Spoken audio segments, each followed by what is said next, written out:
Bismillahirrahmanirrahim. Assalamualaikum warahmatullahi wabarakatuh. Perkenalkan, nama saya Israr, NIM 602022021083, Program Studi Ekonomi Syariah Kelompok 3 Semester 1. Saya akan menjelaskan mengenai kalimat efektif. Apa sebenarnya kalimat efektif itu? Kalimat efektif adalah kalimat yang dapat mengungkapkan gagasan penutur atau penulis secara tepat sehingga dapat dipahami oleh pendengar atau pembaca secara tepat pula.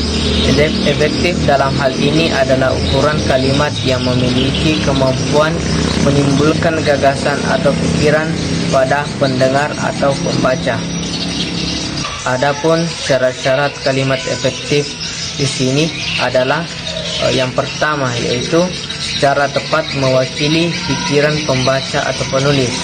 Kemudian yang kedua, yaitu mengemukakan pemahaman yang sama tepatnya antara pikiran pendengar atau pembaca dengan dipikirkan pembaca atau penulis. Kemudian selanjutnya yaitu ciri-ciri kalimat efektif. Kalimat efektif memiliki 7 ciri-ciri. Yang pertama yaitu kesatuan.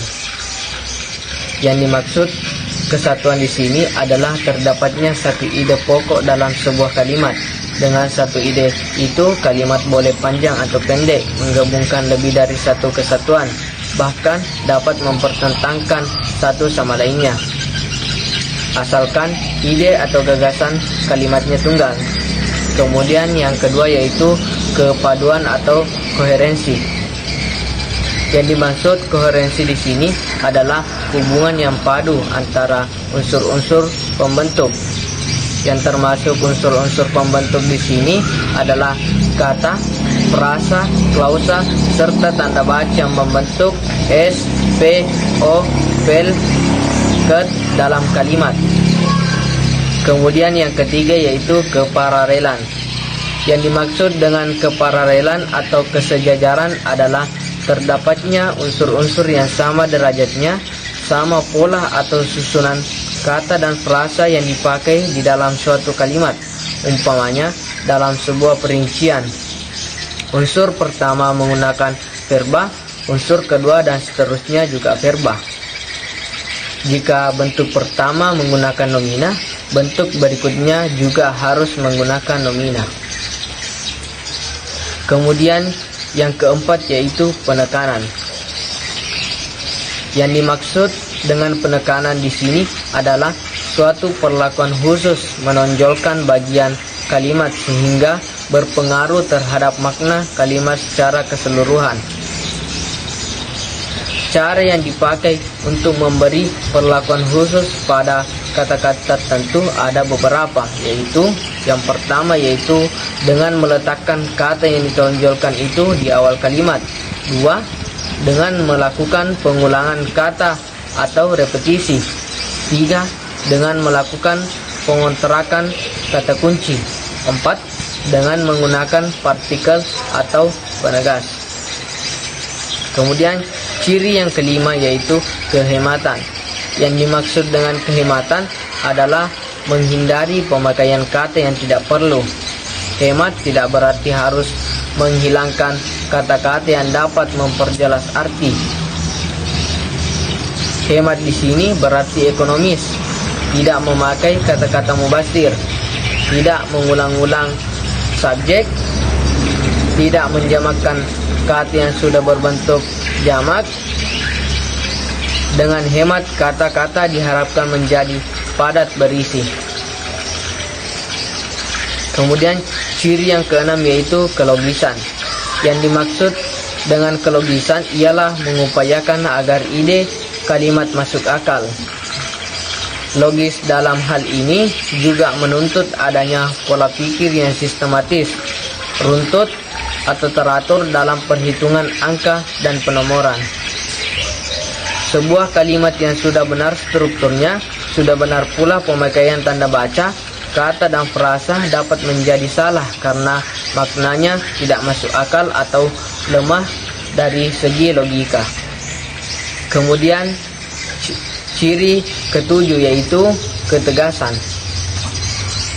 Ketegasan yang dimaksud di sini ialah suatu perlakuan penonjolan terhadap ide pokok dari kalimat.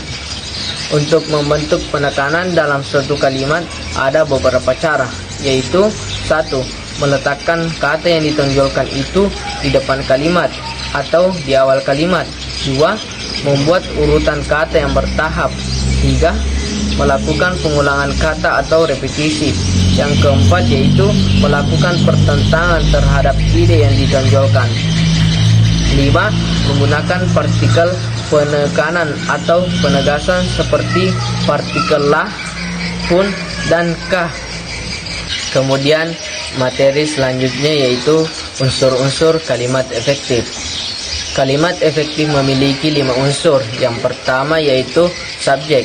Subjek adalah bagian kalimat yang menunjukkan pelaku, tokoh, sosok atau benda sesuatu hal, suatu masalah yang menjadi pangkal atau pokok pembicaraan. Subjek biasanya diisi oleh jenis kata atau frasa benda, klausa atau frasa verbal. Kemudian yang kedua yaitu predikat. Predikat adalah bagian kalimat yang memberitahu, melakukan atau tindakan apa atau dalam keadaan bagaimana subjek atau pelaku atau benda di dalam suatu kalimat. Kemudian yang ketiga yaitu objek. Objek adalah bagian kalimat yang melengkapi predikat. Objek pada umumnya diisi oleh nomina, frasa nominal, atau klausa. Letak objek selalu di belakang predikat yang berupa verba transitif, yaitu verba yang menuntut wajib hadirnya objek. Kemudian yang keempat yaitu pelengkap. Pelengkap atau komplemen adalah bagian kalimat yang melengkapi predikat.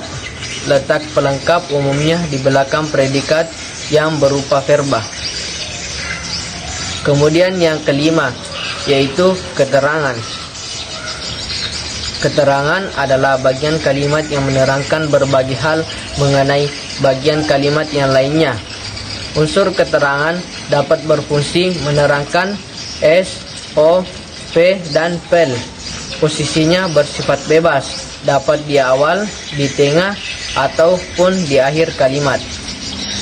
Kemudian selanjutnya yaitu contoh kalimat efektif. Yang pertama yaitu rumah daripada orang tuanya ada di Jalan Anggrek. Kalimat tersebut menjadi efektif jika berubah menjadi rumah orang tuanya ada di Jalan Anggrek. Kemudian yang kedua yaitu buku saya sudah baca 3 kali. Kalimat tersebut menjadi efektif apabila berubah menjadi buku itu sudah saya baca 3 kali. Kemudian yang ketiga yaitu dalam kecelakaan itu 2 orang gugur seketika. Kalimat tersebut menjadi efektif jika diubah menjadi dalam kecelakaan itu 2 orang tewas seketika. Itulah penjelasan saya mengenai kalimat efektif. Lebih dan kurangnya mohon dimaafkan. Wassalamualaikum warahmatullahi wabarakatuh.